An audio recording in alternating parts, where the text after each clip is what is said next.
y a une chose dont vous ne m'avez pas parlé. À propos de ce que contient le Cypher Yezira.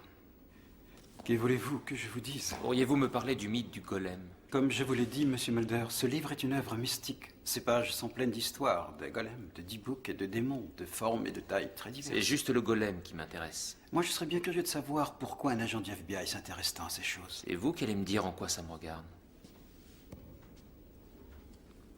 Les premiers kabbalistes avaient la conviction qu'un homme vertueux était capable de créer totalement un être humain, avec de la terre, rien d'autre, en pétrissant de la boue ou bien de la glaise. Mais pour que la créature vive, il fallait faire appel au pouvoir miraculeux des mots. C'est assez difficile à expliquer. On devait y arriver par un emploi très méticuleux des formules ésotériques se servant de plusieurs lettres. On parle de ces formules dans cet ouvrage? Oui, oui. Ici. Regardez ces pages.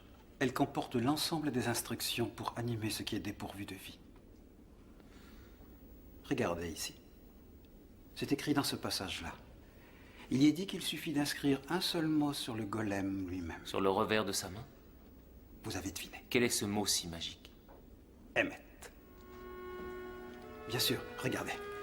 Ces trois lettres, Aleph, Men, Tav, ensemble constituent le mot Emmet. Je ne connais pas l'hébreu. Dites-moi ce que ça veut dire. Vérité. Emmet veut dire vérité.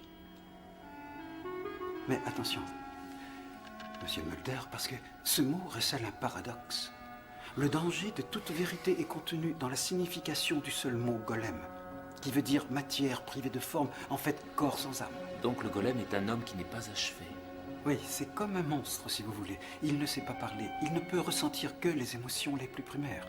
Selon la légende, c'est un fou furieux. Et il ne peut être détruit que par son créateur. De quelle façon? En effaçant la première lettre, Aleph. Alors Emmet devient Met, ce qui veut dire mort.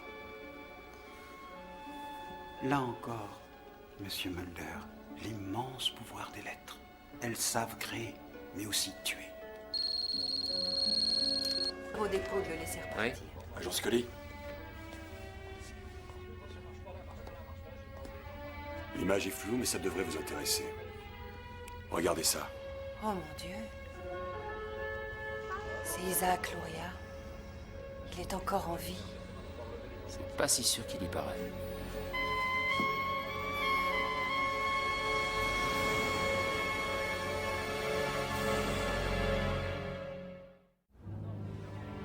Écartez-vous, s'il vous plaît, écartez-vous. Donc, s'il vous plaît, écartez-vous. Nous ferons un communiqué par la presse demain. Les instructions sont formelles, aucun journaliste sur place. Non, ça ira, je ne crois pas que ce soit utile. Le légiste a pu se renseigner sur les empreintes dentaires. C'est effectivement Luria qui repose dans le caveau qu'on a vu. Cette vidéo a pu être trafiquée, ce n'est pas très difficile. Ça peut être l'œuvre de celui qui essaie de nous jouer un tour. Il n'y a aucun tour, il ne s'agit pas de ça. Mais enfin, tu reconnais qu'il est mort. D'accord, ce n'est pas lui. Mais c'est presque lui. Mais alors tu crois que c'est qui? Le fantôme de Luria? Non, un fantôme est un esprit dépourvu de corps, mais je pense que celui qu'on cherche et qu'on voit ici, c'est tout le contraire. Un corps privé d'esprit. On appelle ça un golem. Un golem? Oui, c'est un peu comme... C'est un monstre fait à partir d'un homme, un personnage du folklore juif qui est modelé dans la boue et qui s'anime grâce à des formules et des incantations. Dans la boue? Mais enfin, qu'est-ce que c'est? C'est une blague? Et pourquoi faire? Dans quel but? Quelqu'un veut se venger? Ce n'est pas par haine qu'on a voulu faire ce golem, Scully, mais par amour.